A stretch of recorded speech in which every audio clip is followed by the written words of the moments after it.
ሃይሚ ካሁን በፊት ላንተ ነግራለች በደንብ አድርጋ አስረግጣ። እች ልጅ አትንከባከባት፣ እች ልጅ ትሪት አታድርጋት፣ ሌላ ስሜት ሊሰማት ይችላል። አንተ ይሄን ነገር መረዳት አለብህ።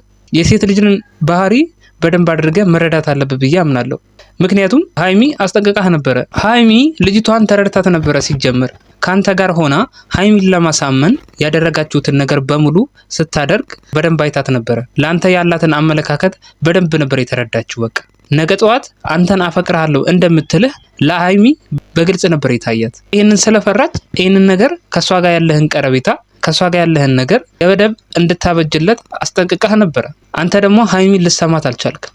ሃይሚ አሁን የሚያናድዳት ነገር እሷን ልትሰማ ስላልቻልክ ነው። አድብ፣ አትንካ፣ አታድርግ የምትልህን ነገር ሁሌ አንተ ታደርገዋለህ። ያ ነገር ደግሞ እውነት ይሆናል። የፈሩት ይደርሳል እንደሚባለው ሁሌ የፈራችው ይደርስባታል። ሃይሚ አንተ የዋህ የሆንክ አንተ ደግነትህን እያሳያት ላብሳላት፣ ሃይሚ ደግሞ ክፉ እንደሆነችና ተናጋሪ እንደሆነች ያስመስልባታል። ምክንያቱም ያንተ ላብሳላት መጃጃል ሃይሚን ተናጋሪና ክፉ ያስመስላታል። ችግሮቹ ፍንትው ብለው ይታዩታል ለሷ። እነዛን ችግሮች ደግሞ ላንተ ታስረዳሃለች። አንተ ደግሞ ሲያስረዱህ አይገባህም። ችግሩ ይሄ ነው። መረዳት ነበረብህ። ሃይሚን ተናጋሪ እንደ ነገረኛ እንድትቆጠር እያስደረካት ነው እያልኩህ ነው ያለሁት። ባንተ ደግነት ምክንያት፣ ባንተ መጃጃል ምክንያት ማለት አንተ በሞኝነት በየዋህነት የምታደርጋቸው ነገር በሙሉ ሃይሚን ከሰው ጋር እያጋጫት ነው ያለው። ከሰው ጋር በቃ መጋጨትና ምንትርክ ነው የተረፋት ባንተ የዋህነት ምክንያት። አንተ በዙሪያ ሴቶች አይጠፉምና ሃይሚ እስከ መቼ ድረስ ተናጋሪና ነገረኛ ትባላለች ስታስበው? እስከ መቼ ድረስ ነው አሁን ይሄ ነገር የሚቀጥለው? ነገሮችን ሁሌ መቋጫ ካላበጀህለት አንተ እያንዳንዱ ጥቃቅንና ትንንሽ ነገሮች አንተ ንቀህን የምታልፋቸው።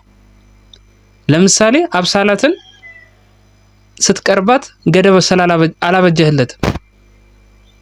ገደብ ብታበጅለት ኖሮ እሷም እንደዚህ አይነት ስሜት ውስጥ አትገባም ነበር እና የሃይሚ ህይወት ደግሞ እንደዚህ ፈተና ውስጥ አይገባም ነበር አንተ ነገሮቹን በትክክል ብታስተካክላቸው ማለት ነው። ስለዚህ አንተና ሃይሚ እስከ መቼ ነው እንደዚህ እየተናታረካችሁ እንደዚህ እየተጨቃጨቃችሁ የምትኖሩት? አንድ ሁለት ቀን ሰላም ትሆናላችሁ፣ በሶስተኛው ቀን ሌላ ነገር ይነሳል። ወይ ባንተ በኩል የሆነ ሰው ይመጣል። ከዛ በመሃላችሁ ያለውን ነገር እንደገና ያደፈርሱታል። ያንተና የሃይሚ ህይወት ውሃ ቅዳ ውሃ መልስ እኮ ነው የሆነው ነገሩ። የሆነ የተወሰነ ጊዜ እንኳን ደስተኛ ሆናችሁ መቆየት አትችሉም። ምክንያቱም በዙሪያችሁ ያሉ ሰዎች በጣም እንደሚቀኑባችሁ ታውቃላችሁ። አንተም ታውቃለህ። ስለዚህ በአንተ ዙሪያ ያሉ ሰዎችን በደንብ መጠንቀቅ አለብህ። በተለይ ሴቶቹ ማለት ነው። ምክንያቱም በአንተና በሃይሚ መሃል ያለውን ፍቅር በዛ ምክንያት ቀንተው በመሃላችሁ ያለውን ነገር ለማደፍረስ የማያደርጉት ነገር እንደሌለ አውቃለሁ። በእዩ እንኳን መማር ነበረብህ። በመሃላችሁ ያለውን ነገር ለማጥፋት እዩ እስከምን ውሳኔ ድረስ እንደደረሰች አይተሃል። አርግዣለሁ እስከ ማለት ድረስ ማለት ነው። ስለዚህ አብሳላትን ብትሆን ላንተ ስሜት እንዳላት ተናግራለች። ስለዚህ አንተን ለማግኘት የምታደርገው ሩጫ ላይ በመሃል ሃይሚ ትጎዳለች እያልኩህ ነው ያለሁት። አንተን ለማግኘት የማታደርገው ነገር እንደሌለ በአይኗ ላይ ያስታውቃል አብሳላት። ስለዚህ ሃይሚ በዚህ መሃል እንዳትጎዳ ለሃይሚ መጠንቀቅ አለበት ብዬ አምናለሁ። ካልሆነ ግን ሃይሚን እንዳታጣትም እፈራለሁ። በእጅ የያዙት ወርቅ ነው እንደሚባለው ማለት ነው። ሃይሚ ፍላጎቷ እኮ በጣም ቀላልና ማንኛውም ሰው ሊረዳት የሚችል አይነት ባህሪ ነው ያላት።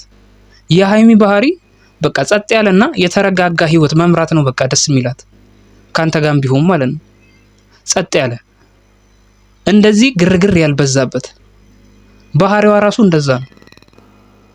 አንተ ይሄንን የሃይሚን ባህሪ ተረድተህ በዙሪያ ያሉትን ግርግሮች ለማጥፋት መሞከር ነበረብህ። እስከዛሬ ድረስ በዙሪያ ያሉትን የእናንተን ህይወት የሚረባብሹት ሰዎች እንዲሁ በቃ እኮ ለህይወትህ የሚጠቅምህና የማይጠቅምህን ሰው ለይተህ ማወቅ ትችላለህ። ውድና የተከበራችሁ የጨረቃ ፋሚሊ፣ የሰው ጭንቀት የሚያስጨንቃችሁ፣ የሰው ደስታ የሚያስደስታችሁ ውድ የሀገሬ ልጆች እንዴት ናችሁ? ሁሉ ሰላም? እኔ ጋር ሁሉ ሰላም። ስለዚህ እነዛን ሰዎች ማራቅ ነበረብህ ገና በጊዜ። የፈራነው ሁሉ ደርሷል። እናንተ መሃል ጠባሳ ሳያሳድሩ ማለት ነው። ሀይሚ ቤቱን ለቃ የወጣችበት ምክንያት አንተን ጥላቻ ሳይሆን ለራስህ ጊዜ እንድትሰጥና ትክክለኛ ውሳኔዎችን እንድትወስን ላንተን ለሀይሚም የሚጠቅሙና የሚጠቅሙ ውሳኔዎችን እንድትወስን ነው ጥላ ከሄደችው ከቤት የወጣችው። አንተም ይህንን አጋጣሚ ተጠቀምና ብቻህን ነገሮችን አብሰልስል። ነገሮችን ምን ጋር ነው ጥፋት ይበልና ራስህን ጠይቀው። ከዛ በኋላ ጥፋቶችን ታገኛቸዋለህ። ከዛ እነዛን ጥፋቶችን ላለመድገም ሞክር። የዛኔ ሀይሚ ወደ ቤት የማትመለስበት ምክንያት የለም።